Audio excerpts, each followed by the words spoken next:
Oke, selamat siang. Ya, gue mau bikin lagi video membahas tentang kurus. Nah, banyak kan orang tuh yang mengharapkan, mengidam-idamkan badan yang kurus gitu ya. Ya nggak salah sih, itu kan apa namanya menjadi target mereka sendiri, menjadi selera mereka sendiri gitu ya. Tapi kan kita di sini kan mau membahasnya tentang eh, kurus itu boleh, tapi yang sehat kayak gimana gitu kan ya. Nah, jadi kan bagaimanapun ya semuanya itu pasti ada gimana ngomongnya ya. Ya garis merahnya lah. Titik dimana sehat itu tetap harus berlaku, tetapi eh, body goals tetap dapat. Oke. Nah, kalau misalnya kita ngomong kurus, itu ya jangan sampai kita kurus karena massa otot kita hilang. Oke, jadi kita tuh kurus itu boleh, nggak salah, tapi yang turun adalah lemak, lemak di badan. Tetapi yang namanya apa tuh otot dan tulang tetap harus kuat dan kencang. Nah, caranya gimana? Ya tentu yang hal pertama dilakukan adalah dengan cara angkat beban rutin ya. Angkat beban rutin itu bisa meningkatkan massa otot, bisa mengencangkan apa namanya tulang. Nah, kenapa harus angkat beban sih? Selain dua hal tadi ya, membantu kekurusan itu apa enggak gitu, proses kurus itu apa enggak. Nah, sebenarnya sih membantu. Kalau kita mau kurus itu kan harus defisit kalori, ya kan? Berarti kalori keluar tuh harus lebih banyak.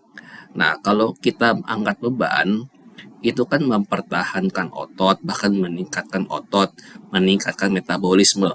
Berarti dalam kondisi kita santai begini, duduk begini aja, itu bisa membakar lemak lebih banyak.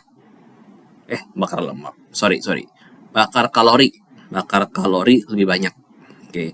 Jadi bedanya adalah jadi gini ya. Kita nggak ngapa-ngapain pun nih, tidur deh, kira tidur tuh benar-benar kita nggak ngapa-ngapain kan ya, itu aja kita bakar kalori. Nah, tapi besar kecilnya kalori yang terbakar itu ditentukan oleh apa? Salah satunya massa otot. Kalau kita angkat beban, bisa aja bakar kalorinya lebih besar daripada yang nggak angkat beban.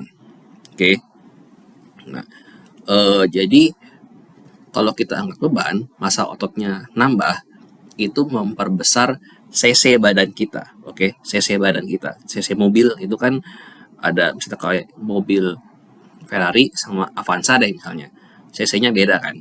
Nah, kalau misalnya yang lebih gede kayak Ferrari itu kan pasti kan akan membakar bahan bakar lebih banyak daripada yang Avanza kan.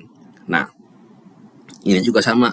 Kalau kita angkat beban itu cc kita udah kayak Ferrari.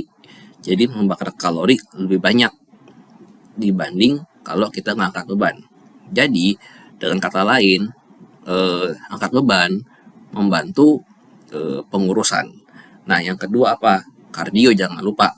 Nah, kardio juga penting untuk kepentingan untuk kekuatan jantung.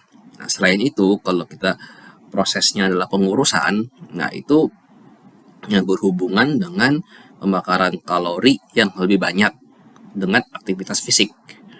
Nah, 1 jam kita angkat beban dengan 1 jam kita benar-benar lari, ya tentu akan lebih banyak membakar kalori yang benar-benar lari ya. Benar-benar lari ya, bukannya lari semeter makan bakso, lari semeter makan bubur, bukan ya. Ini lari ya benar-benar lari.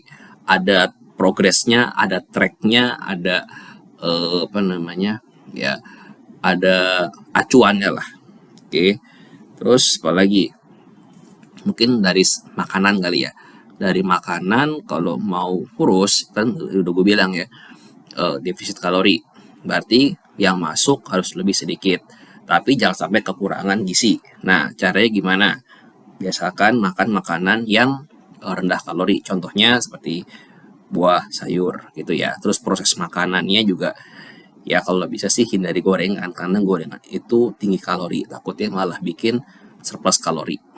Nah, itu sih tips dari gue bagaimana bisa kurus. Oke, yang sehat, kurus yang sehat ya. Berarti apa? Lemaknya turun, ototnya tetap atau bahkan naik. Oke, jangan sampai kurus tapi ototnya hilang, lemaknya malah stay. Apalagi kalau misalnya eh, sama sekali tidak pakai olahraga, itu lebih parah lagi. Ya, belum tentu bisa mempertahankan kurusnya juga. Oke, jadi di sini gue nggak ada maksud body shaming, gue hanya sharing. Ya kalau misalnya ada salah-salah kata, mohon maaf. Oke, terima kasih.